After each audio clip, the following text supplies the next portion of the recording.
ஏண்டி உன்னை கட்டிக்க போறோம் நானு, நீ கட்டி பிடிக்கிறது அவனையா? அவனை விட நான் நல்லாவே கட்டி பிடிப்பேன்.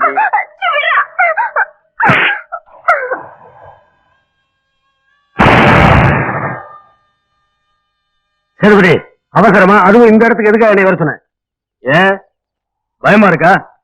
ஊர் உலகத்துல அவன் செஞ்ச பாவத்தை கழுவுதான் இங்க வருவான். ஆனா நாம 2 பேரும் பாவம் செஞ்சதே இந்த குளத்துலதான். ஞாபகம் இருக்கா?